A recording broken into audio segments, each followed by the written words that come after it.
자, 오늘의 콘텐츠는 저희 뒤쪽에 이렇게 창문 너머로 보이는 풍경 속에 있습니다. 고대에서부터 또 조선시대에 이르기까지 제주의 정치, 행정, 문화의 중심지였던 제주목 관아에 대해서 오늘 세 분과 함께 이야기 나눠보겠습니다.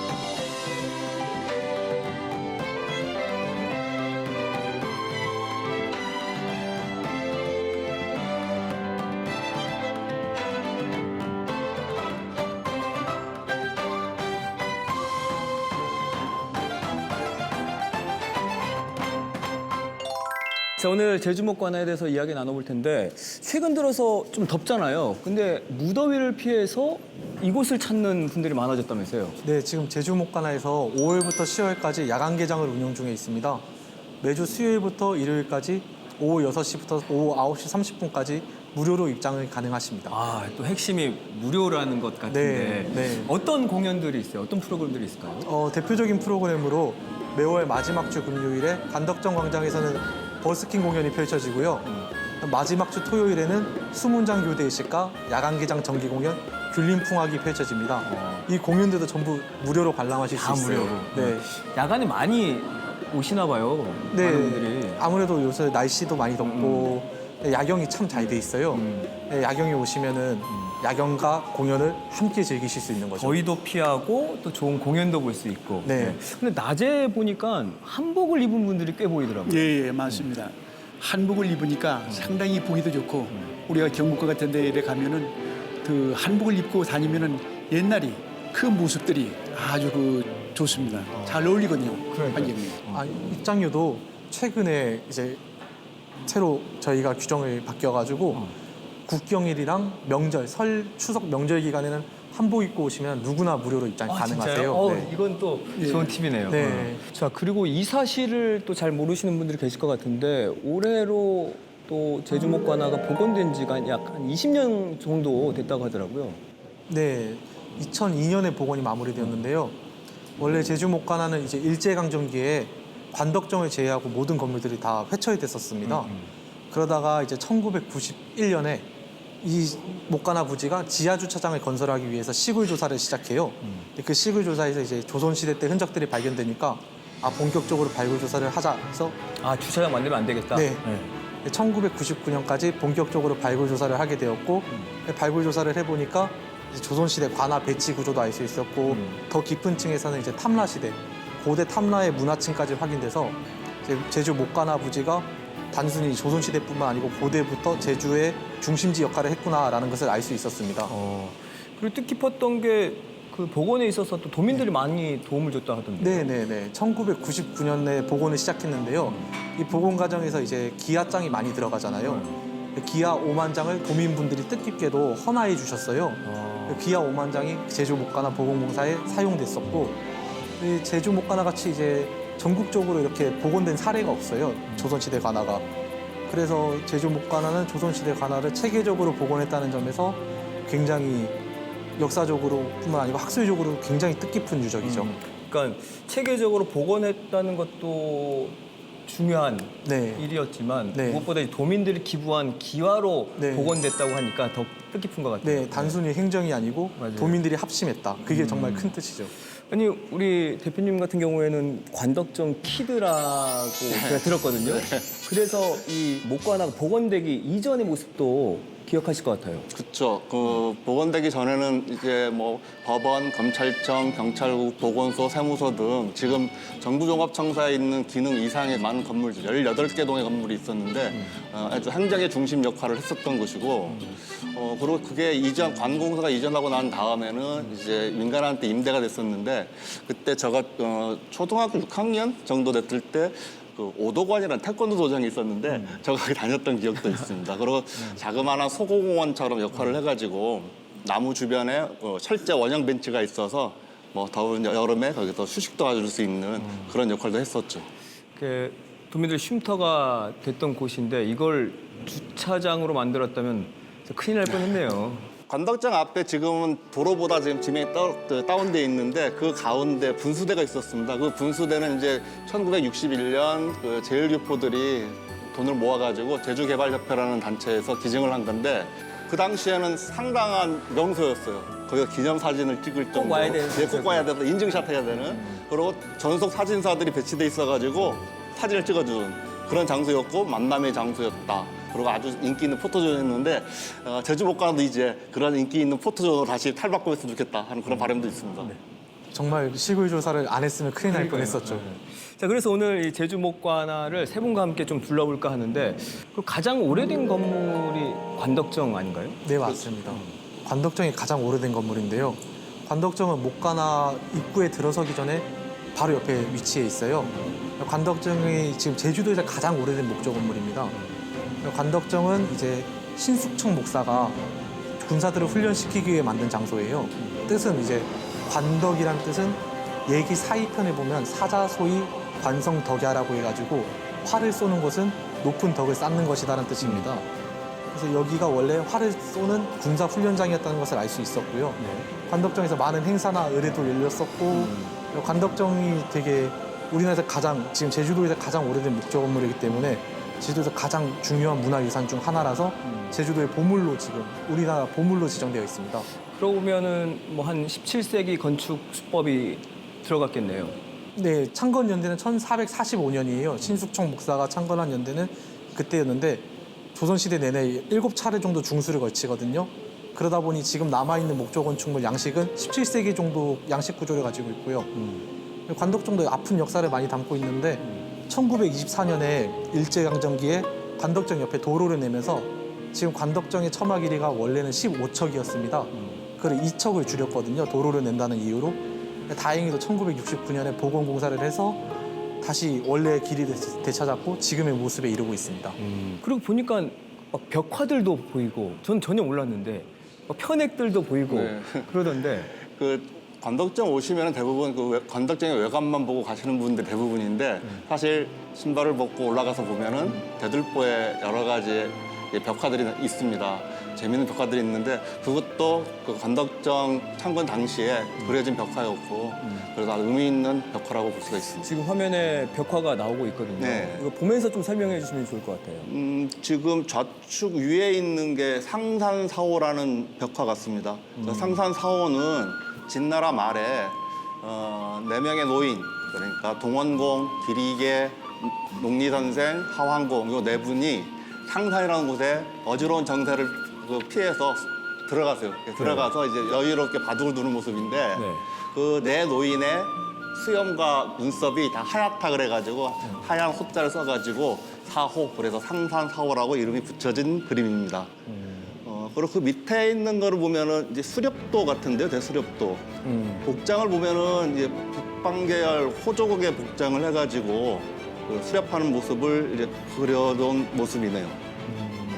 그리고 오른쪽에 있는 위에 있는 거는 취가양주 귤만헌 그래가지고 저 어떤 분들은 저게 그 두보의 일화라고 하시는 분도 있고 그런데 또 다른 의견이 나온 게 뭐냐면은 당나라 때 양주 자사를 지냈던 두목이 오히려 저게 가깝다라는 얘기를 합니다. 그래서 그 양주 자사를 지냈던 두목이 임기를 마치고 장안으로 떠날 때 추해라는 시를 남기는데 그 시가 요 취가양주 귤만헌과 아주 유사한 내용을 담고 있습니다. 그 취가양주 귤만헌의 뜻은 두목이 아주 잘생긴 미남에다가 시를 잘 지었다 그럽니다. 그래서 기생들한테 아주 인기가 좋아가지고 자기가 가마를 타고 갈 적에 기생들이 귤을 던지면서 자기 좀 쳐다봐달라 하는 식으로 귤을 던지는데 그래서 집에 가서 도착해보니 가마에 귤이 가득하더라 하는 걸 표현한 그 취가양주 귤만헌. 저 벽화는 어떤 의미가 또 있을까요? 그 아무래도 뭐 제주도 지역 같은 경우에도 수렵 생활을 해서 그런지 몰라도 뭐 여기에 있는 벽화가 뭐 7가지 주제를 가지고 이제 나왔다고 얘기하는데 그런 것들이 보면은 군사 요충지로서의 어떤 관덕정의 역할과 그다음에 제주인들의 생활상 그 뭐 불로장생을 요구하는 이제 일반 백성들의 요구라든지 이런 것들이 다 담겨져 있는 게 아닌가 그런 생각을 하고 있죠. 지금 나오는 벽화는 지금 그 왼쪽 좌측에 있는 거는 적벽 대전을 그린 그림 같네요. 그 삼국지에 나오는 조조와 송건, 유비의 연합군이 적벽에서 싸움하는 모습을 그린 그림입니다. 그게 아마 왜 저기에 그리고 밑에 있는 거, 밑에 하단에 있는 두 그림은 이제 십장생도 사슴 이렇게, 같기도 하고 그 학도 10가지 학, 사슴, 무슨 뭐 해, 구름 뭐 이런 거 십장생을 그 표현한 불로장생을 기원하는 그런 그림인 것 같고 그리고 또 편액도 있잖아요. 네, 편액도 박사님. 있죠. 네. 저거는 우리가 그 관덕정 제일 처음에 들은 관덕정. 저거는 중국 얘기에 나오는 사자소의 관성덕이야. 여기에서 관자와 덕자를 빼가지고서 관덕. 지금 말하면 평소에 마음을 바라고 우리가 덕을 많이 쌓고 이렇게 하는 그 같은 의미를 담기는데 관덕정은 초기에는 우리가 그 안평대군이 썼다고 하지만도 우리가 그 김상은이 여기에 남사록에 거기에 의하면 보면은 우리 저거는 악의 이산의 영의정을 지냈죠. 그분이 편익을 썼다 이렇게 우리가 남사록에 기록이 되죠. 그렇지만 또 다른 우리가 관아시들은 전부가 우리 화재로 해서 이렇게 해가지고 불이 탔지만도 관덕정 여기는 불이 탄 그런 기록이 없습니다. 그렇기 때문에 지금 저 편익도 지금 현재는 우리가 두 가지 이런데 지금 그거에 대해서는 아직도 뭐 수수께끼적으로 이렇게 풀려나가고 못 있는 상태가 있습니다. 그리고 이 편액은 또 어떤 거예요? 탐나 형성, 탐나 형성이라는 것은 우리 저 지세, 지형, 하나의 그 이런 명성 이런 거를 얘기하는 거죠. 아름다운 이와 같은 모습을 표현한 이와 같은 편익이라 해서 이거는 우리가 1780년에 정주 때 김영수 목사가 와가지고 대피를 했습니다. 그 목사는 대피를 아주 잘 썼다고 합니다. 그래서 저쪽에 보게 되면 편익의 한쪽에 보면은 65순에 그때 취필하는 광산인 김명수 취필화 됐어요. 취필한 것은 뭐냐면 그분은 이렇게 큰 대피를 잘 썼기 때문에 쓸 때는 술을 한 잔 마시면 아주 글을 잘 썼다고 해요. 그래가지고서 거기도 우리 편익 한쪽에 그렇게 해가지고서 취필하는 그런 것이 집 기록이 됐어요. 그렇기 때문에 저거는 1780년대 김영수 목사가 쓴 거라. 그 시체가 약간 술 한 잔 들어가서 싹 이렇게 그런 글씨. 그래 하는 그건 왜냐하면은 그 편에 보면은 밑에가 취필화 되어 있어요. 광산인 김명수 딱 관인서전 밑에 취필돼 있어요. 자, 이 편액은 또 호남 제일정이라고 돼 있네요. 네. 어떤 의미예요? 네. 호남 제일정 호남에서 제일이 정자다. 호남은 우리나라의 요충지입니다. 그렇기 때문에 이순신 장군은 뭐라고 얘기냐면은 호남을 잘 지키자면 나라가 망한다고 했습니다. 일른다고. 그렇지만 또 요충지이기 때문에 잘 방어를 해야 된다 했습니다. 그렇지만 또 다른 그와 같은 지는 그와 같은 그 정자보다도 우리 제주가 제일 우뜸이라는 거예요. 요충지 중에 요충지이기 때문에 제일 정자라고 이렇게 붙인 걸로 이렇게 되고 있습니다. 네. 이렇게 도민이라도 관덕정에 이렇게 많은 벽화와 편액이 있다는 걸 잘 모르실 것 같은데 한번 오셔서 찬찬히 둘러보시면 좋을 것 같습니다. 네. 그러니까 이제 안으로 들어가려면 큰 대문, 외대문이라고 하나요? 네. 이게 이제 진해, 네, 진해루. 진해루. 이게 어떤 뜻이에요?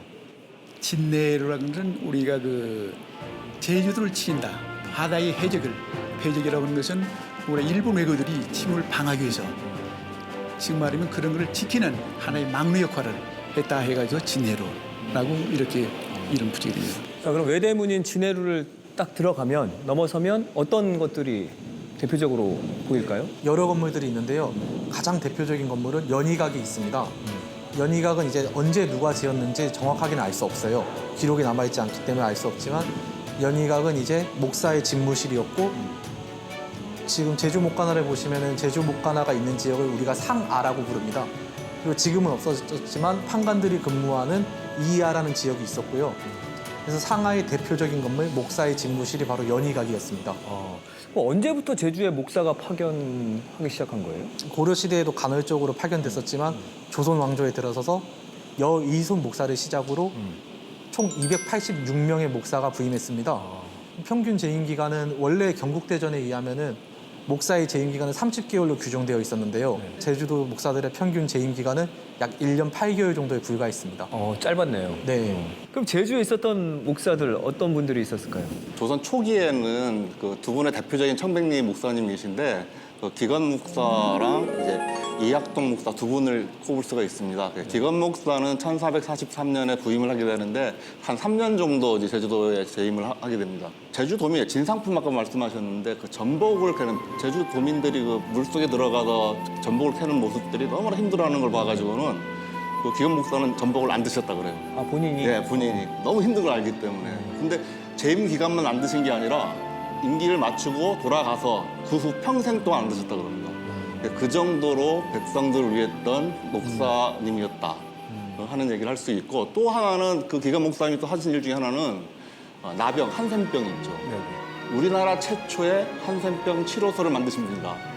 1445년에 제주도에 이제 나병 환자가 발생을 하니까 치료소를 만들어가지고 거기에서 고삼원이라는 약재를 주고 그다음에 바닷물로 깨끗이 목욕을 시키면서 한 100여 명을 수용을 했었는데 많은 환자들을 치료시켜서 퇴원시켰다는 자료가 왕주실록에 남아 있을 정도로 제주도를 위해서 많은 헌신을 하셨던 분이다라는 그 기간 목사님 들 수 있고, 두 번째로는 이학동 목사님 같은 경우에는 아주 청렴하게 사셨던 거죠. 예를 들면 한라산 백록담에서 산신제를 하고 있는 거예요. 그래서 근데 지금처럼 한라산 올라가는 길이 등산로가 있어서 편하게 올라갈 수 있는 것도 아니고 그 당시에 그 험한 길 가야 되는데 날씨의 영향도 많이 받고 그러다 보면 사고도 나고 그러면 죽는 사람도 생기고 이러다 보니까 저러면 안 되겠다 싶어가지고 한라산 중턱인 아라동, 지금 산천당에서 제사를 지내게 됩니다. 그래서 밑으로 내려온 거죠. 편하게 네, 편하게. 지내라. 그래서 백성들을 좀 편하게 하게끔 그렇게 산신제를 산천당에서 지내게끔 해줬고, 그러고 또 이분은 얼마나 청렴했는지 자기가 임기가 끝나고 돌아갈 적에 입었던 의복, 그다음에 물건뿐만이 아니라 심지어 말책찍까지 놔두고 갔다고. 말책찍을 이제 성루에 이제 걸어놓고 갔더니 백성들이 그걸 감복해가지고 없어진 다음에 이거 흔적을 남겨야 된다 해가지고 돌에다가 그 말책찍을 이렇게 팠대요. 파가지고 했어요. 지금은 없어졌는데 어디 있는지 모르지만 그저 그 뜻을 기리기 위해서 그렇게 만든 그 돌을 뭐 개편함이라 그러더라고요. 한번 찾아봤으면 좋겠어요. 그리고 또 한 가지는 말책찍도 있었지만 갑옷에 관한 얘기도 있어요. 이제 임기 끝나고 돌아갈 적에 배를 타고 가는데 갑자기 풍랑을 만난 겁니다. 그리고 자꾸 회오리 도는 그 바닥 강간간도에서 나가지 못하고 뺑뺑뺑 돌게 되는데 이학도 목사가 이걸 보고 이거 분명히 내가 하늘에 뭔가 거지들 구하던가 안 좋은 일을 해서 이런 일이 생긴 것 같다라고 해가지고 배를 다 뒤지게 해요. 부하들 시켜가지고. 뒤지다 보니까 배 선창 밑바닥에서 갑옷이 나타납니다. 자기가 시킨 적이 없는데. 근데 그 갑옷은 백성들이 따라는 이학도 목사한테 고맙다는 의미로 선물로 줬는 건데 목사님한테 말을 한 게 아니라 그 부하한테 간청을 해가지고 그 부하는 거절할 수 없으니까 목사님 몰래 그거를 배에 보관한 거죠. 그래서 그걸 보고는 이학도 목사가 상당히 부끄러운 마음 가지고 그거를 바다에 던졌다 그럽니다. 바다를 던졌더니 풍랑이 먹고 그 회오리 물결도 멎어가지고 무사히 육지에 도달했었다 하는 일화가 있을 그 정도로. 부하 직원은 욕먹었을 거 아니에요? 엄청 욕먹었겠죠. 기에 그 두 분의 좋은 이제 훌륭한 목사님 계신 반면에 보면 도민들이 생각하는 제주 목사에 대한 인식은 그렇게 좋았던 것 같지는 않아요. 조선 중기 넘어가지고 이제 후기에 오면서부터 그때 보면은 이제 그 향기영 선생님이 쓰신 순위 삼손이라는 책에 보면은 그 제주 목사에 대한 이제 문구가 나오는데 거기 뭐라고 써있냐면은 목민에는 신경을 안 쓰고 국마를 살찌우는 목마에만 신경을 쓴 육지의 제주 목사들이라는 표현을 하거든요. 그거 보면은 그래 가슴 아픈 그래 재임기가 짧았다는 게 어찌 보면은 제주 목사로 온다는 게 좌천돼서 오는 그런 생각도 있었을 테고 그래서 빨리 진상품을 빨리 많이 보내고 잘 보여가지고 빨리 올라가 망경제의 의미가 또 그거 아니겠습니까? 그런 것도 있겠죠. 또 어떤 목사가 있어요? 우리가 그 조정철 목사를 우리가 볼 수 있는 거죠. 이 조정철 목사와 우리가 홍남이 그 아주 그 깊은 사랑적인 얘기. 홍윤회라고. 예, 홍윤회죠. 네. 그래서 그 두 분이 그 하나의 그 아주 그 기구한 이와도 운명적인 그런 사랑적인 그런 얘기를 우리가 들 수 있는데요. 나중에 홍랑이가 결국은 그와 같은 연루를 해가지고서 우리가 죄인을 사랑했다는 이와 같은 것으로 해가지고서 결국은 우리가 그 제주목에서 이제 형벌을 받게 되는 거죠. 홍랑은 자기가 그 사랑했던 조정철을 위해서 당군 자비를 생겨서 모든 것을 희생을 했습니다. 그래서 거기서 장을 70대를 말 때 완전히 이렇게 해서 그때는 기절이 돼서 돌아가야 됩니다. 그래서 그와 같은 수트리에서 나가는 것이 되겠습니다. 순애회보적인 사랑 이야기가 그렇죠. 있었던 기구한 네. 사랑 얘기가 바로 조정철 목사가 있었고 또 저는 좀 안 좋은 목사님들 얘기를 한번 해볼게요. 제 목가나에 딱 들어서면 보이는 건물이 우련당과 그 앞에 있는 연못입니다. 네. 이 우련당과 연못은 1526년에 이수동 목사가 성안에 화재가 나거나 전쟁 때 식수가 없으면 안 된다 해서 조성한 연못인데요. 1592년에 부임한 양대수 목사가 이 연못을 메워버립니다. 그 이유를 들어보면은 한편으로는 이해가 되면서도 고작 이런 이유로라는 생각이 드는데 연못이 있으면은 이게 많거든요. 아나운서님 혹시 뭔지 아실까요? 개구리가 많겠죠. 바로 맞히시네요. 네. 개구리 소리 때문에 시끄러워가지고 양대수 목사가 연못을 메워버렸다 하더라고요. 그래서 양대수 목사가 이렇게 연못을 메우고 거기서 나온 옛 제주도 속담에 양대수 개구리 미워하듯 하다. 그러니까 누군가를 별다른 이유 없이 싫어하거나 미워하면은 양대수 개구리 미워하듯 하다라는 속담이 나왔다고 합니다. 그랬는데 우연인지 필연인지는 전 모르겠는데 양대수 목사가 연못을 메우고 3개월 만에 말에서 떨어져서 사망합니다. 마음을 곱게 써야지. 네. 그런 제주 목사들 이야기만 들어도 참 흥미로운데 지금 우리가 관덕정, 또 연희각, 우련당까지 이렇게 둘러봤고 또 어디를 둘러보면 좋을까요? 또 어떤 건물들이 있어요? 귤림당. 네, 그거 얘기 좀. 귤림당은 하나의 그 목사 휴게실을 보게 되겠습니다. 지금 말하면은 귤림당이라고 하는 것은 왜 귤림당을 붙였나? 바로 과원이 있기 때문에. 그 당시에 귤. 예, 귤. 그 바로 뒤에가 북관이었었죠. 그 당시에 우리가 과원이 6과원에 있어 중에 그 중에 하나가 바로 북과원이 되죠. 그러니까 귤밭 속에 있는 그와 같은 하나의 정자, 쉬는 곳자 해서 우리가 귤림당을 한 거죠. 그래서 귤림당은 목사의 하나의 휴식처로서 거기서 우리가 그 검구를 트고 또 우리의 책도 읽고 시도 쓰고 이렇게 했던 하나의 휴식 공간이죠. 그러냐 휴식처죠. 그래서 우리가 귤림당을 했고 우리가 탐나순력도로 귤림풍왕이라고 있어요. 탐나순력도에 보게 되면 바로 그 과원에 귤림 추석이라 거기서 우리가 그 지을 지어서 우리 풍을 하면서 그런 놀던 그런 어떤 것도 있습니다. 네, 또 어떤 네, 시설이 그다음에 이제 영주협당이 있는데요. 영주협당들은 이제 군관들이 근무했던 관청입니다. 정면 5칸, 측면 3칸으로 구성된 건물이고요. 군관들이 근무해서 뭐 그랬던 건물입니다. 딱히 설명이 없어요. 그리고요? 홍화각은 이제 1435년에 이제 화재 때문에 다시 지어진 건물인데 이 홍화각은 정면 5칸, 측면 4칸의 목간에서 가장 큰 건물이에요. 그래서 탐라 고각이라고 불릴 정도로 웅장했던 건물인데 여기는 이제 절제사가 근무를 하는 곳입니다. 절제사는 방어 임무를 맡는 직책을 뜻하는데 보통 제주도 같은 경우는 제주 목사가 제주 목사 겸 방어사 뭐 이런 식으로 해가지고 겸직으로도 네, 오나 봐요? 제주도는 겸직을 많이 했어요 목사가. 그래가지고 쉽게 이해하시려면은 제주 목사가 연희각에서 근무하면 이제 행정 업무를 받던 거고 홍화각에 가면은 군사 업무를 받던 곳이죠. 그리고 홍화각은 이제 또 특이할 점으로 홍화각 현판이 지금 남아 있어요. 이 현판도 1435년에 만들어진 걸로 보이는데 이제 제주도 출신 중에서는 가장 높은 자리까지 올라간 고둑종이라는 분이 있습니다. 이 고둑종은 한성부 판륜, 지금으로 치면 서울특별시장 정도까지 올라간 사람인데요. 이분이 직접 쓰신 홍화각 현판이 지금 그대로 남아있고 삼성열에 가시면 볼 수 있습니다. 이 현판은 지금 우리나라에 있는 현판 중에서 남아있는 현판 중에서 기년작, 그러니까 즉 연도가 정확한 현판으로는 가장 오래된 현판입니다. 제주 목관에 이런 공간들을 복원할 수 있었던 데에는 탐나순력도의 역할이 컸다고 하더라고요. 네, 이 탐라순력도는 이영상 목사가 1702년에 제주도 지방을 순력하고 남긴 화첩입니다. 화기 2면을 포함해서 총 43면으로 구성된 화첩인데요.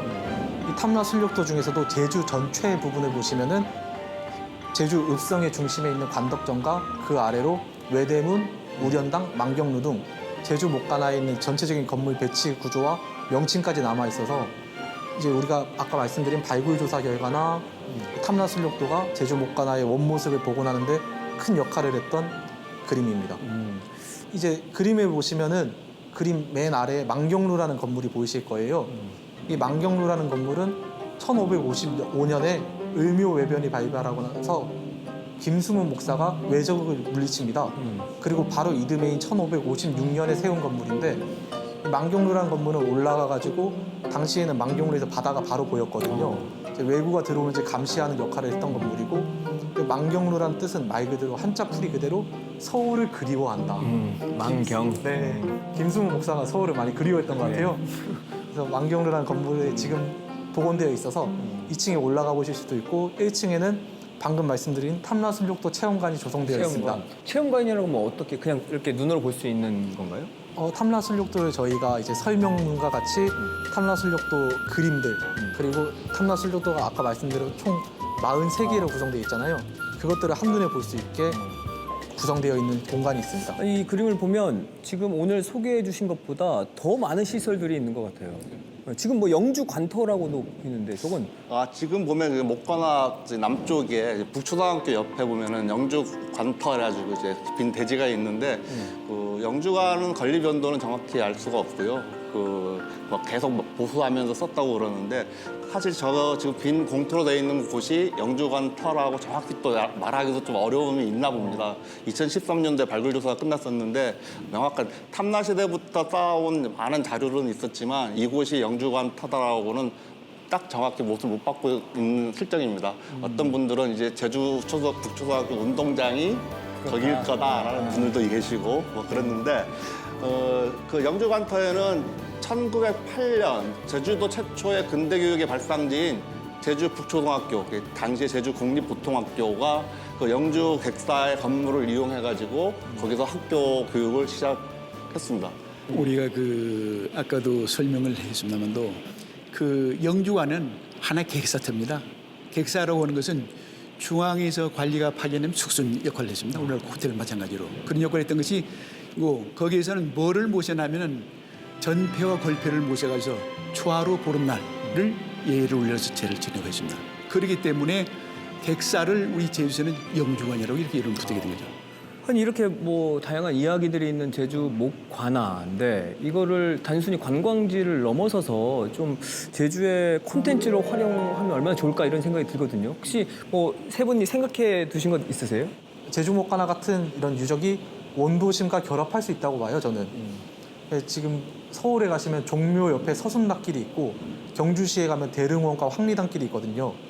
이렇게 제주 목관화도 유적과 골목 상권이 결합할 수 있는데 특히나 제주 목관화 같은 경우는 앞에 관덕정 광장이 있습니다. 이 관덕정 광장은 조선시대부터 행사나 의례가 열렸던 장소고 또 근현대로 점점 오면서는 최초의 5일장이 열렸던 장소이기도 하고요. 1901년에는 신축 밀란과 같은 역사적 사건도 있었고 4.3 사건의 시발점이 된 3.1절 발포 사건도 이곳에서 이루어졌습니다. 이렇게 아픈 역사도 많고 많은 역사를 간직한 장소인데요. 이탈리아에 가시면은 베네치아의 산 마르코 광장이라고 있거든요. 거기도 이제 역사와 유래가 깊은 광장이에요. 엄청난 관광 명소인데 관덕정 광장도 다시 한번 광장의 역할을 할 수 있게 된다면 그 이탈리아 산 마르코 광장 못지않은 관광 명소가 되지 않을까 생각합니다. 그래도 지금은 예전보다는 많이 그 주변에 그래도 생기지 않았어요? 네. 좋은 것들이 많이 네. 생겼죠. 뭐 이것도 마찬가지지만. 네, 예. 지금 우리 촬영하는 장소도 마찬가지지만 일종의 핫플이라고 하죠. 네. 그런 게 많이 생기더라고요. 예. 그러다 보면 이 광장이 관덕정 광장이 다시금 광장의 역할을 뭐 할 날이 금방 올 것 같기도 하고요. 네. 맞아요.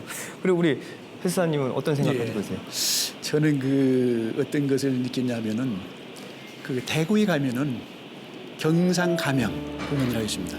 거기는 관찰사가 집무를 했던 그와 같은 하나의 곳이죠. 그런데 지금은 우리가 제주 목관화 같이 이렇게 된 것이 아니고 공원화됐습니다. 거기는. 그래서 저는 우리가 그런 것을 보면서 제주 목관화도 앞으로 어떻게 하면 활성화를 할 수 있느냐.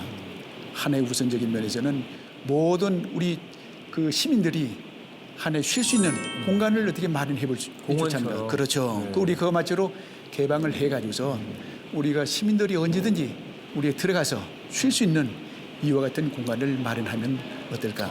그렇게 되고 우리가 그렇게 하기 전에는 우리가 여기 있는 우리 주위에 있는 환경을 조성을 해야 되는 것. 상권이 일어서야 된다.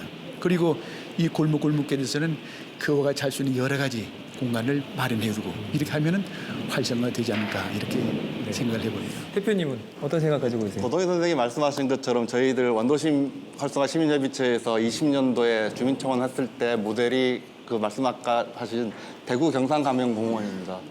이름부터가 공원자가 들어가잖아요. 그러니까 저희들이 요구했던 거는 이렇게 이 전통적 문화재 관리 방식이 아닌 공원 관리 방식과 접목된 그런 형태의 운영을 요구를 했었거든요. 지금 예를 들면 대구 말고 원주, 강원, 감영도 마찬가지로 여기도 연정 무휴 아침 9시부터 밤 10시까지 개방을 하거든요. 무료 입장하고 그런 그 사례도 있고 그래서 그런 것 좀 갖고 왔으면 좋겠다는 생각을 하고 있고요. 만약 무료 개방되고 공원화 된다 그러면 지금 동서 울타리 쪽에 출입구라도 만들어주면 그쪽에 이면도로도 상권을 살 수 있고 좋은 방향으로 갈 수 있겠다라는 생각을 갖고 있습니다. 그래서 저희들이 이게 시민협의체에서 청원해가지고 도의에 채택이 되고 도정으로 넘어갔는데 그렇게 개방을 하려면 아무래도 예산이 또 투입이 되는 문제가 있어서 도정에 강력한 의지가 있어야 되겠다. 그 20년도에 주민청원 해가지고 개방형 시민공원 해달라는 요구청이 있어가지고 다행히 그해 요청이 가자마자 진해우리의 대문이 열렸습니다. 그때야 18년 만에 그게 열렸고 그다음에 광장 사용하는 것도 그 인터넷으로 접수할 수 있도록 개선해달라 그랬더니 그것도 반영이 됐고 작년까지만 해도 야간 개장을 봄에 한 달, 가을에 한 달 이렇게 하다가 올해는 5월부터 10월까지 6개월간 야간 개장을 하고 있는 거죠. 이게 아마 저희들의 노력의 결과인가라고 의문이 되지만 물론 큰 역할을 하죠. 예. 아니, 계속 귀찮게 했을 것 네, 같아요. 계속 그렇죠. 별로 좋아하지 않을 거예요.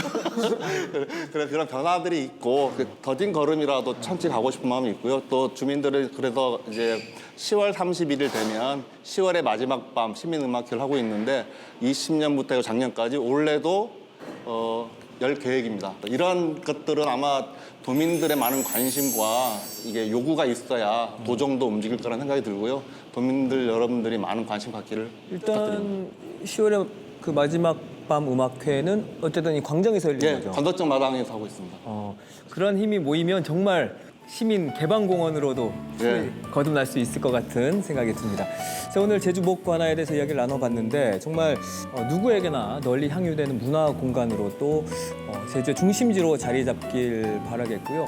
또 그런 의미에서 이번 여름에는 제주의 역사와 문화가 살아 숨쉬는 이곳 제주 목 관아에서 문화피서 즐겨보시는 것도 좋을 것 같습니다. 자, 그럼 저희는 다음 주에 더 유익한 콘텐츠로 찾아뵙겠습니다. 세 분 고맙습니다. 예, 감사합니다. 예.